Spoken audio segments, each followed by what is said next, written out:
Ողջույն սիրելիներս։ Երբ փոքրիկ էինք եւ անկարգ,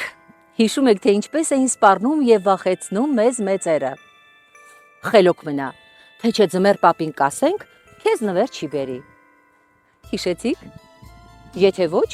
ուրեմն շատ էլ խելոք ու կարգի երեխա եք եղել եւ միակ անկարգ ու այսպես ասած չարաճճի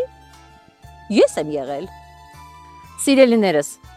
ամբողջ աշխարհում անհամբերությամբ սպասում են նոր տարվա գալուն։ Հրաշքներով լի այս տոնին թերևս ամենից մեծ սպասումներով, երազանքներով եւ հրաշքի ակնկալիքով սպասում են փոքրիկները։ Շատերն արդեն իրենց նամակներում ձմեռ պապիկից խնդրել են իրենց երազած նվերները, խաղալիքներ, գրքեր, խաղեր եւ այլն։ Գիտեմ արդեն, որ փոքրիկ Նարեն, Անահիտը, Հայկիկը, Օֆելան եւ Արեգը հանգիստ են, չէ որ ձմեռ պապիկը արդեն տարել է իրենց գրած նամակները։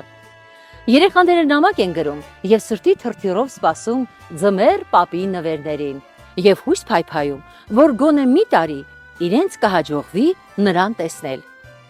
Սիրելի փոքրիկներ, ասեմ, որ ծանրաբեռնվածության պատճառով ձմեռ պապը հաճախ չի հասցնում տեսնել բոլոր բալիկներին։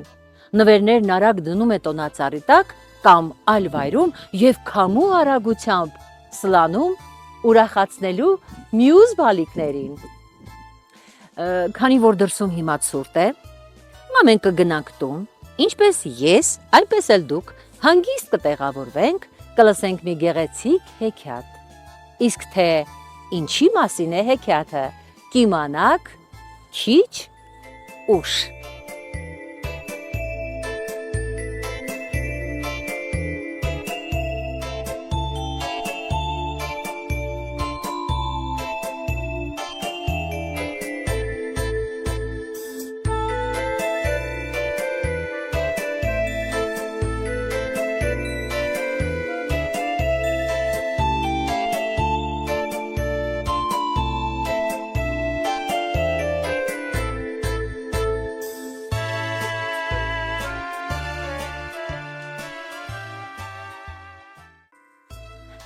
Սիրելիներս, աշխարհում շատ հեքիաթներ կան։ Մեկը մեկից հետաքրքիր, երկար ու կարճ, ուրախ ու տխուր։ Այսօրվա իմ հեքիաթը Ամանորի հեքիաթն է։ Անտառի մի խորհրդավոր բացատում ապրում էր մի փշատերև ծառ։ Անտառի ծառերից ոչ մեկը նրա հետ ընկերություն չէր անում։ Գարնանը բոլոր ծառերը բողբոջում էին, տերևակալում, զարդարվում ծաղկաթերթերով, մեկը մյուսին զարմացնում իրենց ծաղիկների բուրմունքով։ Իսկ փոքրիկ փշատերևը զարմացած նայում էր, թե ինչպես էին բոլոր ծառերը պես-պես գեսներ հագնում, սոսափում եւ պարծենում իրենց գեղեցկությամբ։ Բայց երբ եկավ աշունը, նրանց տերևները թափվեցին, իսկ առաջին ձյան հետ նրանք մերկացան եւ տխուր լռեցին։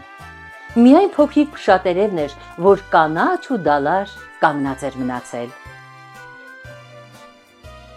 Հաջորդ օրը, երբ ձմեռ պապը գալիս է անտառ, տեսնում է, որ բոլոր ծառերը գեղեցիկ զարդարված են։ Նա զարմացած հարցնում է. իսկ ով է զարդարել անտառի մյուս ծառերը։ Փշատերևը համեստորեն լռում էր։ Այդ ժամանակ բուն որոշեց ամեն ինչ պատմել ձմեռ պապիկին։ Ձմեռ պապը շոյեց փշատերևի դալար փշիկները եւ ուրախացած բացականչեց. այսօրվանից քեզ կկոչենք տոնածառ, դու բոլորին տոն ես պարգևել, դու աշխարհի ամենաբարի ծառն ես։ Հնչեցին նոր տարվա զանգերը, երկնքում վառվեցին ամանորյա աստղիկները, փաթիլ-փաթիլ ձյուն եկավ, եւ անտառի մյուս բոլոր բնակիչներն ու ծառերը ձմեռ պապի հետ դիմավորեցին նոր տարին։ Նրանք հասկացան, որ անտառում բոլորն էլ կարևոր են, որ պետք է սիրով ապրեն, որ ոչ մեկը չպետք է քիթը վերցցի։ Սիրելի փոքրիկներ, շնորհավորելով ձեր ամանորը, ցանկությունս է, որ ապրեք խաղաղ եւ ապահով հայրենիքում։ Թող այս ամանորը լինի ուրախ հրաշքներով եւ անակնկալներով լի։ Թող ձեզանից յուրաքանչյուրը երջանիկ եւ լուսավոր կյանքով ապրի, իր փոքրիկ մոլորակում, որ կոչվում է ընտանիք։ Շնորհավոր ամանոր եւ Սուրբ Ծնունդ։ Սիրելիներս, չմոռանամ ասել, որ այսօրվա հեքիաթասաց մորաքրոջ դերում էր, դե իհարկե, Մանուշակ Շիրինյանը։